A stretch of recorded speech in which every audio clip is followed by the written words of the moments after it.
여러분이 알고 싶어하는 따끈따끈한 북한 이야기를 발빠르고 쉽게 전달해 드립니다. 두고두고 클릭해서 즐겨찾기 하고 싶은 유쾌한 북한 이야기. 여러분의 북막!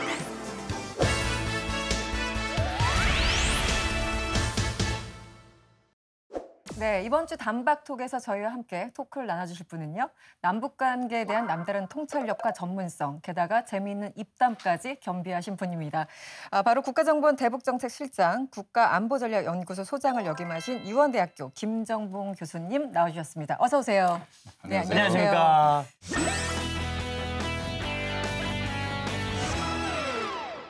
이 하노이 북미 정상회담 지난 2월에 있었고 또 최근에는 북러 정상회담까지 있었잖아요. 여러 가지 한반도 주변에 많은 일들이 벌어지고 있는데 북한 비핵화 문제 관련해서 하노이 정상회담이 결렬됐죠.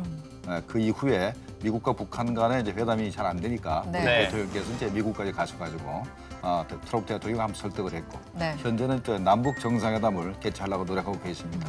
이 와중에 현재 김정은 위원장이 러시아를 가서 푸틴 대통령을 만났고 네. 그래서 비핵화 문제 관련해서 논의를 하고 또 북한과 러시아 간의 경제협력 문제를 논의했습니다. 그런 상황이 현재 굉장히 긴박하게 또 이제 돌아가고 있는 것이죠. 네. 사실 북한이 지난 하노이 회담 사실상 결렬이라고 표현을 해도 될지 모르겠습니다만 그 이후에 처음 찾은 게 시진핑이 아니라 푸틴이었잖아요. 그렇습니다. 그래서 러시아와의 관계가 지금 다시 이게 주목받고 있는데 네, 일단은 북한이 중국에 너무 경제적으로 이제 의존하고 있습니다. 네. 북한도 나름대로 주체적으로 살고 싶은데 워낙 경제적으로 이렇게 의존하고 있으니까 네. 중국에 휘둘릴 수가 있습니다. 그러면 북한 입장에서는 어떻게 해서라도 이 무역을 다변화하고 해서 네. 경제 의존도를 이제 중국과 러시아로 이렇게 분산하고 싶은 겁니다. 그래서 러시아를 가서 북한과 경제를 좀 더 활성화하고 네. 또 러시아의 지원도 좀 받고 또 그다음에 이제 현재 미국과 비핵화 회담을 하고 있는데 네. 비핵화 회담을 하는 데 있어서 러시아의 좀 지원을 받으면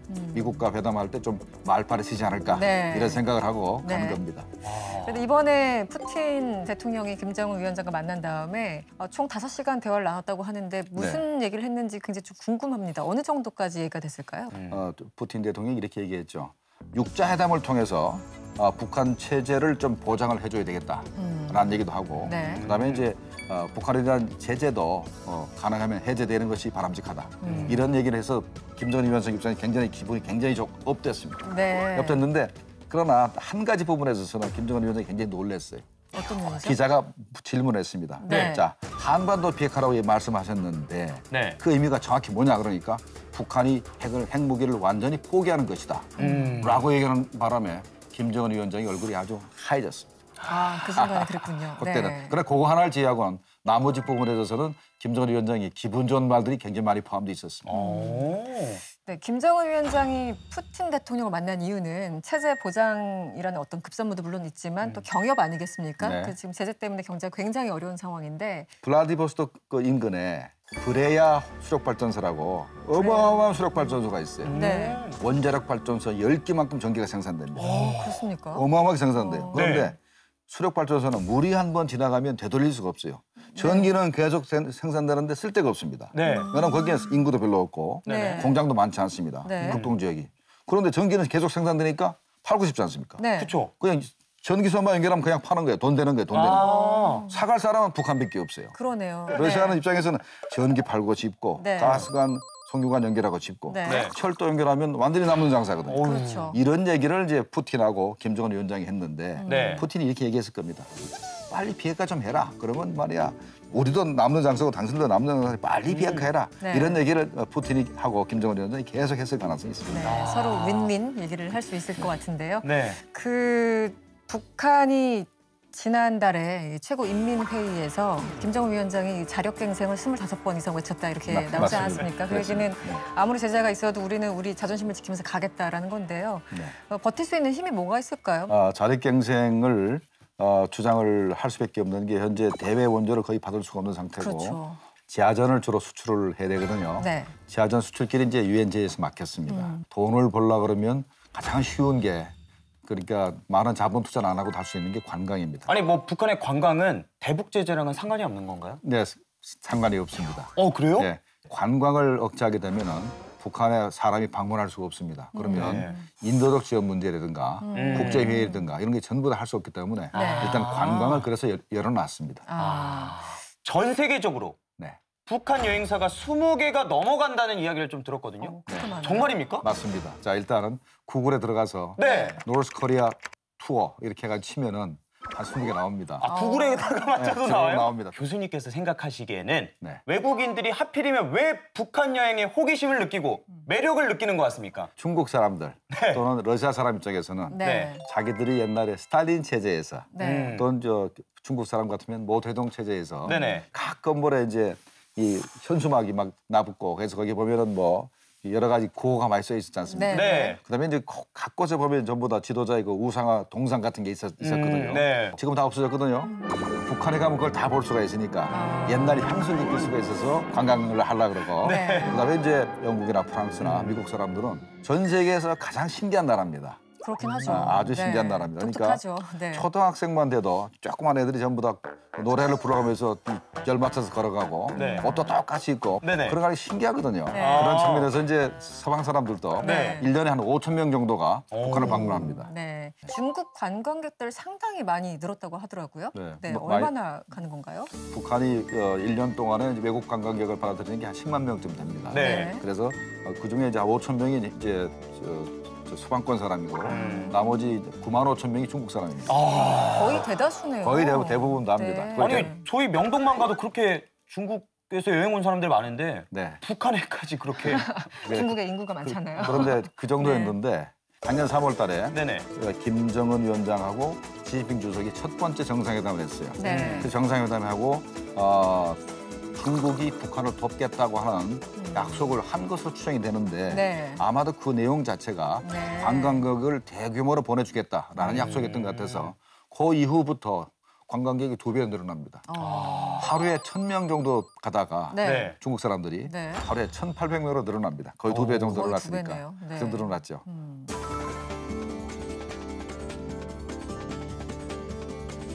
일단 사진이 좀 눈에 가네요. 그러네요. 어딘가요? 막 한강인가요? 주체사장탑이고 대동강입니다. 아 대동강이에요? 네. 한강 아니고요. 자 댓글을 한번 읽어보겠습니다. 북한은 무조건 패키지 여행만 된다고 하던데 자유여행은 절대 안 되나요? 이게 패키지 여행은 이제 단체로 가는 거 아닙니까? 네. 그쵸. 버스를 타고 이제 가는 건데 네. 자유여행은 안 되는데 개인 여행은 될 수도 있는 게 네. 돈을 많이 내면 됩니다. 그래요? 돈을 많이 내면 많이 내면 벤츠 승객차 하나를 주고 네. 그 운전기사가 따라 나옵니다. 그러면서 관광 안내를 따라 나와서 그 사람을 위해서만 그 벤츠가 움직입니다. 네. 네, 움직이기 때문에 그러니까 자유여행은 아니죠. 자 다음 궁금증은 이겁니다. 외국인들이 북한에 여행 가면 어디를 주로 다니게 되나요? 맞아요. 이거를 특별히 자료로 준비할 것 같거든요. 아, 그래요? 네, 자 자료면 보시겠습니다. 전 세계 여행자들의 여행 후기로 유명한 인터넷 여행 사이트에서 조사한 결과입니다. 네. 일명 외국인들이 뽑은 북한의 관광지 탑 10 함께 보시죠. 오. 자, 이렇게 10개를 꼽아봤는데 한번 볼까요? 조국 통일 3대 헌장 기념탑, 노동당 창건 기념비, 개선문, 김일성 광장, 비무장지대 판문점, 만수대, 금수산 기념궁전, 조국 해방정제 승리 기념관, 주체사상탑, 평양 지하철까지 이렇게 10개인데요. 송원 씨는 이 중에서 가보고 싶은 곳이 있으면 어디 있어요?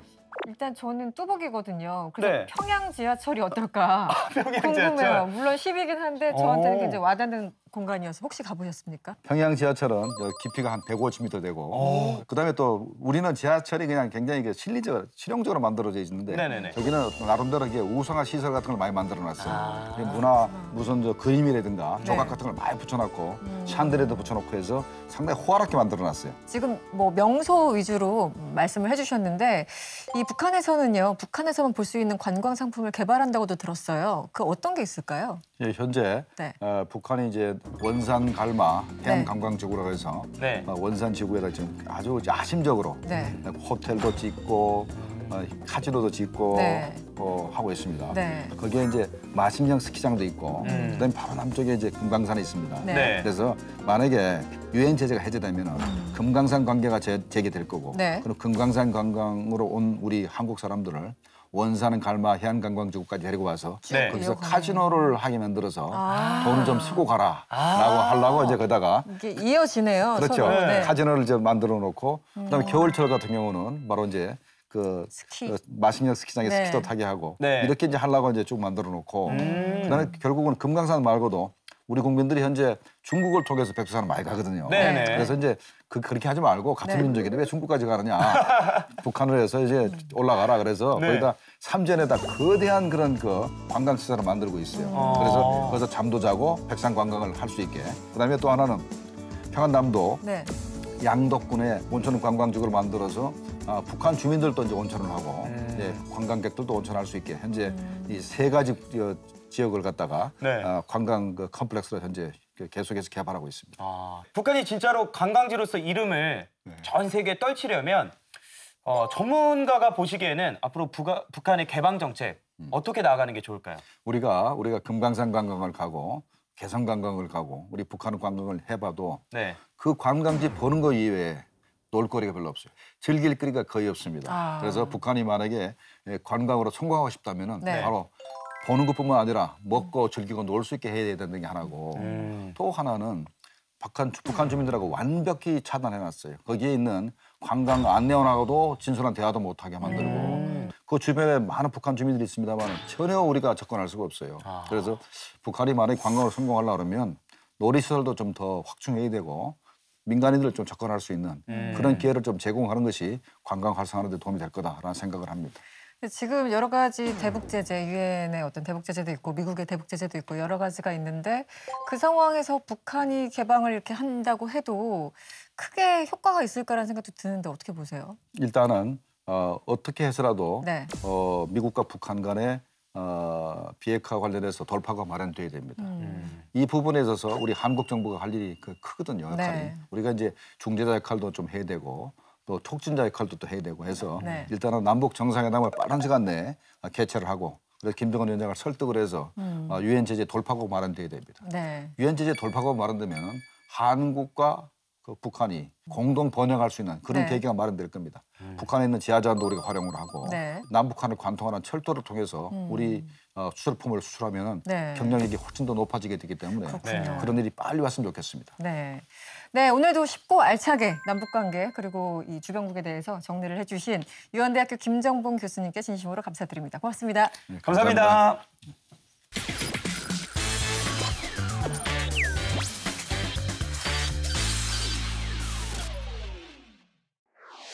국내 유일 궁금한 북한 방송을 생생하게 전달해드리는 북마크 TV 시간입니다. 영훈 씨, 네. 어린이날 기억나요? 5월은 어린이날 우리들 세상. 진짜 오랜만에 들어본다. 아, 이 노래 부르면서 놀러 가자고 했던 막 그런 기억이 생생한데. 네. 아, 근데 북한 아이들은 어떻게 보니까 좀 궁금하지 않아요? 아무래도 5월이니까. 그러네. 네, 그래서 이번 주에는 북한 아이들이 가장 좋아하는 곳을 한번 가보시죠. 거대 원시림의 공룡이 찾아온 듯 독특한 곤충미를 자랑하며 풍치수려한 대성산 기슭에 자리 잡은 자연박물관입니다. 자연박물관? 평양 중앙동물원 내에 있는 자연박물관인데 우리는 보통 자연사 박물관이라고 하잖아요. 맞아요. 네, 비슷한 개념 같아요. 네. 문화휴식 장소로 훌륭히 일도선 여기에 오, 공룡이다.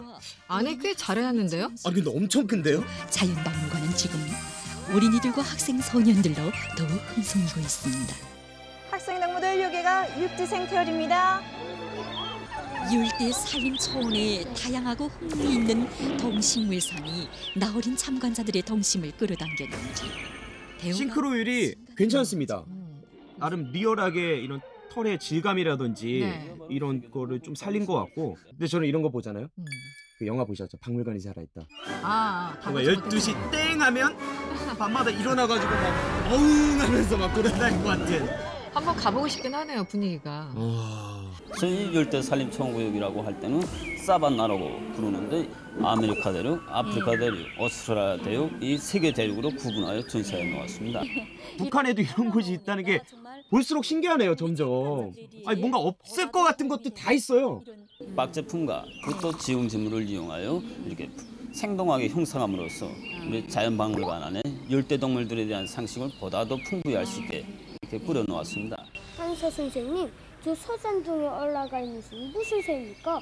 이 새는 서둥적기 새인데 지금 서둥에 붙어있는 진딧물이나 기생충을 잡아먹기 위해 저 서둥에 올라가 있습니다. 새 정체성을 그대로 이름으로 옮겨놓은 것 같은 소등쫓기새. 저거 무슨 덩어리입니까? 왜 동그란 게 있는 게 뭡니까? 뭐지?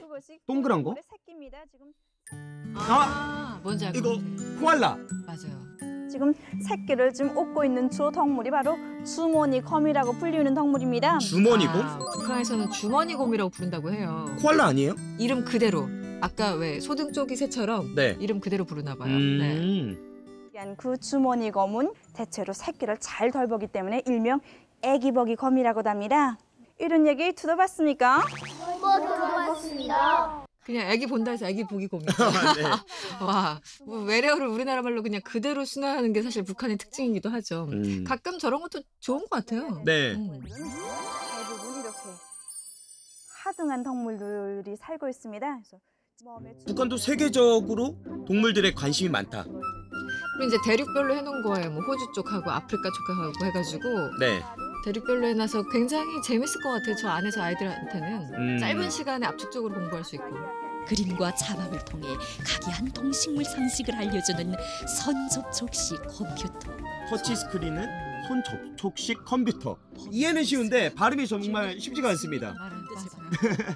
자연박물관을 특색 있는 교육고점, 문화휴식터로 더없이 소중하고 귀중하게만 안겨옵니다. 2016년 8월에 개관을 했는데 개관 직후 열흘 동안 무려 20만 명이 참관을 했대요. 20만 명? 20만 명. 서둥적기 새 정말 희귀합니다. 서잔둥에 붙어서 목이 먹습니다.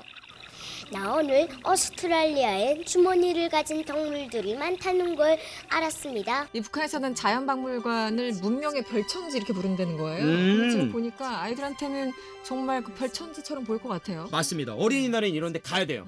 이제 또 어떤 신비한 자연의 세계가 나어린 참관자들의 눈앞에 펼쳐지겠는지 기대되는 마음을 안고 우리는 저는 근데 북한에는 어린이날이 있는 줄 사실 몰랐거든요. 네, 그런데 북한에서는 6월 1일 국제 아동절이라고 정해서 어린이들을 위한 행사를 굉장히 많이 한다고 해요. 네. 아니 근데 만약에 어린이날에 부모님이 휴가를 못 내면 어떡해요? 놀러 가는 거 대신 또 좋은 게 하나 있죠.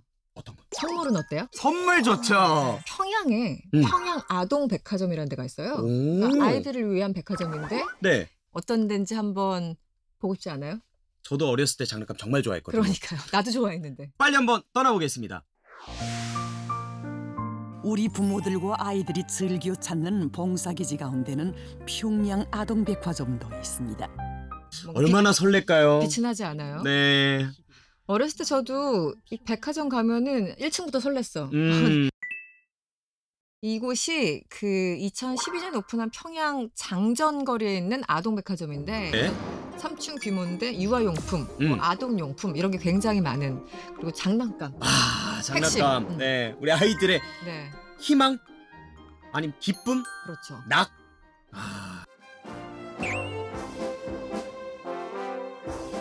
세상에 부럼 없어라. 부럼 없어요. 이거 정말 자주 보던 문구 아니에요? 그러니까요. 많은 아동용품들이 갖가지로 꽉 들어차 있어 늘 놀잇감이나 학용품들을 사는 부모들과 아이들로 흥성이는 이 백화점에도 우리 어린이들의 성장을 위해 땅크가 있네요. 탱크가 아니라 땅크. 땅크. 이제 탱크의 북한식 표현인 거죠? 북한식 표현. 오늘도 평양 아동백화점으로는 수많은 어린이들과 부모들이 찾아오고 있습니다. 그러니까 뭐 달라고 지금. 네. 무선 조종하는 완구와 율동 완구를 만들어 줘야 한다고 말씀하셨습니다. 아니 근데 무선 조종으로 움직이는 땅크는 좀 재밌겠다. 안타까워하시며 오험하게 지적하시었는지 그 깊은 뜻을 북한이라 그런지 총 아니면 탱크, 전쟁 관련된 장난감들이 대부분인 것 같아요. 지금 화면 보면 그래 보이긴 하는데 만화 캐릭터 인형이나 레고 같은 거 있잖아요. 네. 그런 조립식 블럭 같은 거. 그런 거 상당히 다양한 장난감이 많다고 해요. 그 장난감을 가지고 놀면서 자랄 아이들을 먼저 생각하시었습니다. 그래서 장난감 헬로키티 아닌가? 그러니까 북한에도 키티가? 그러네요. 근데 헬로키티 우리나라 거랑 완전 똑같지는 않은 것 같은데 네. 거의 유사, 99%. 북한에 어떻게 키티가 있나요? 아이들이 좋아하는 건 뭐 다 마찬가지죠. 외국 문화도 받아들이고 어쨌든 북한 모습이 좀 달라지고 있어요. 어린이들은 놀이터에 재미를 붙이면 집에 갈 생각도 하지 않기 때문에 아버지, 어머니들이 어린이들을 잃어버릴 걱정도 없어지게 된다고. 야. 키즈 카페 뭐 이런 개념인가 봐요. 맞아요. 이 뭐 음식점 같은 데 가도 이런 거 있잖아요. 그렇지. 요즘은 우리나라 쇼핑몰 가면 항상 이런 데 있죠. 같은 찬찬한 목소리였습니다. 이때죠. 이때죠. 아이들 맡겨놓고 아이들 몇 시간 정도는 조용하게 잘 놀거든요. 그러니까. 네. 부모님들 이제 신날 차례. 안고 갑니다. 작고도 큰 아이들의 꿈과 리상. 땅크도 가져가고 탁구채도 가져가고. 야, 유독 햇살이 더 밝게 느껴지네요. 네. 아이들이 좋아하는 장난감을 가득 봤는데요. 북한에서는 이런 거 얼마 정도 하나요? 사실 가격은 뭐 만만치 않아요. 미니 자동차 장난감이 한 $3 정도니까. $3면? 우리나라 $3면 얼마 안 되는 것 같은데 북한 돈으로 환산했으면은 한 24,000원. 24,000원? 네, 우리랑은 다르죠, 확실히. 그러니까 북한에서는 쌀 1kg이 5,000원이다 이렇게 얘기를 하는데 굉장히 비싼 거 맞네요. 맞아요. 사실상 그 아동백화점이 북한의 최고 위층만 갈 수 있다. 이런 뭐 일종의 명품관 그런 개념인 것 같아요. 네. 네, 재밌게 보셨나요? 다음 순서는 그리움 편지 시간입니다. 오늘은 어떤 발신인이 어떤 사연을 들고 오셨는지 함께 보시죠.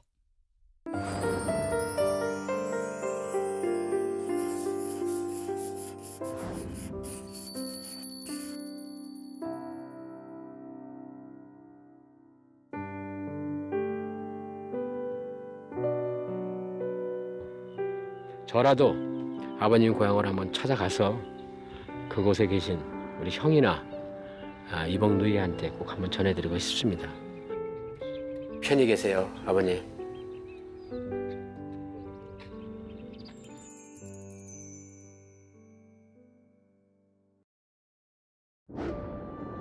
북한 황해도와 바로 인접한 교동도. 이곳에도 어느덧 화창한 봄이 찾아왔습니다. 봄맞이 파종이 한창이신 오선일 할아버지. 1년 중 가장 분주한 시기인데요. 부지런히 밭을 가꾸시는 모습입니다. 여기서 농사 지으신 지는 얼마나 되셨어요? 농사 진 지 한 35년 됐습니다. 아, 네. 저희 아버님도 6.25 이후에 피난 나오셔서 계속 농사에 전념하셨으니까 한 70년 정도 아버님이 일을 이어서 계속 농사를 짓고 있습니다. 부모님이 피난 나오셨다고? 예, 그렇습니다. 아버님은 여기 바로 휴전선 건너 연백군 석선면에서 나오셨고요. 어머님은 해주 사리온에서 나오셨습니다. 교동도와 바다를 사이에 두고 불과 지척에 있는 부모님의 고향. 고향 마을에서 행복한 시간을 보내던 중 갑자기 전쟁이 터졌는데요. 이모를 따라 피난 나오신 어머니. 인민군 강제징용을 피해 홀로 교동도로 나와 있던 아버지. 이후 갑작스레 생겨버린 휴전선으로 부모님은 다시 고향으로 돌아갈 수 없게 돼버렸습니다. 그렇게 각자 고향을 떠나와 교동도에서 외롭게 생활하시던 부모님. 같은 이산가족의 아픔을 안고 만나게 된 두 분은 서로를 의지하며 살아오셨다는데요. 오선일 할아버지는 그런 두 분 사이에서 태어난 이산가족 2세입니다. 선생님, 지금 어떤 사진 이렇게 보고 계세요? 네, 가족 사진을 좀 보고 있는데요. 바로 이제 저희 아버님이에요. 무뚝뚝하지만 정이 많으셨던 아버지. 화목한 가정을 이루셨는데요. 그러나 아버지에겐 말 못할 사연이 있었습니다. 피난 나오기 전에 아버님 자식이 3분이 있었어요. 저한테는 이복 형제가 되겠죠. 이제 누이가 2분이 있었고 이제 바로 위에 형이 1분이 있었는데 아버지는 사실 피난을 오기 전 이미 어여쁜 2 딸과 어린 아들을 둔 가장이었는데요. 막내 아들이 겨우 아장아장 걸음마를 시작할 무렵 전쟁이 터져 헤어지게 된 것입니다. 하루아침에 자식들과 이별하게 된 아버지의 마음이 얼마나 아팠을까. 오선일 할아버지도 자식을 낳고 손자가 생겨보니 그 심정을 조금이나마 알 것 같았습니다. 근데 이상하리 많지. 아버님은 북에 놓고 저희들 뭐 자제분들에 대한 얘기는 거의 내색을 안 하셨어요. 다 잊고 사시는 건가. 어떻게 북에 놓고 온 자식은 자식이 아닌가. 그런 생각이 많이 들었습니다. 생때 같은 자식들을 두고 왔지만 별다른 내색 한 번 하지 않으셨던 아버지. 그렇게 교동도에서 가정을 꾸리고 살아오셨는데요. 그러던 어느 날 어머니가 지병으로 세상을 떠나셨습니다. 이제 어머님이 이제 병원을 얻으셔서 이제 돌아가셨잖아요. 그래서 이제 아버님께서 이제 어느 날 저희 집에 이제 뒷동산이 있습니다. 이제 뒷동산에 올라가면 이제 북이 이렇게 훤히 내려다 보이는데 저기가 아버님 고향이다. 손짓을 하시면서 이제 고향을 가르쳐 주시는 거예요. 어머니가 돌아가시고 어느 날 함께 마을 뒷동산에 올라 아버지는 처음으로 고향 이야기를 해주셨는데요. 이후로도 종종 북에 두고 온 자식들 이야기를 하셨던 아버지. 크고 예쁜 눈에 달리기를 잘하던 딸과 하얀 피부, 곱슬머리의 막내 아들. 아버지는 3남매의 사소한 특징 하나하나를 기억 속에 간직하고 계셨습니다. 그동안 얘기를 안 하셨던 것은 이제 아마 어머님에 대한 배려 때문에 이제 참고 고향에 대한 얘기, 자식에 대한 얘기를 안 하셨던 것 같습니다. 잊고 계셨던 것이 아니라 그동안 하고 싶어도 아직 안 하셨던 거구나.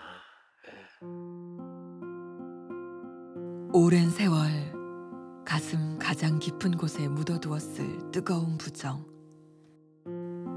그토록 굳건하셨던 아버지는 참았던 눈물을 쏟아냈는데요.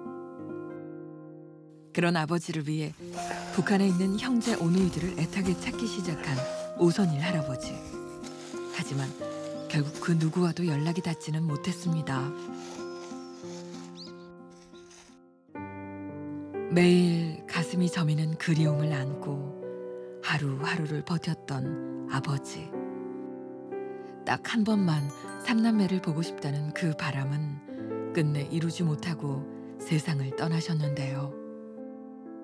아버지의 이루지 못한 소망은 아들의 간절함으로 남았습니다. 아버님, 따뜻한 봄날입니다. 혹 고향에는 다녀오셨어요? 저는 꼭 살아서 북에 있는 형, 누나 만나보도록 하겠습니다. 그때 아버지가 얼마나 형이나 누나를 보고 싶어하고 그리워했는지 꼭 전해드리고 할게요. 아버지의 눈물 속에서 아련한 손짓 속에서 만나봤던 북한의 형제와 누이들. 함께였더라면 힘든 이 세상을 서로 의지하며 살았을 텐데.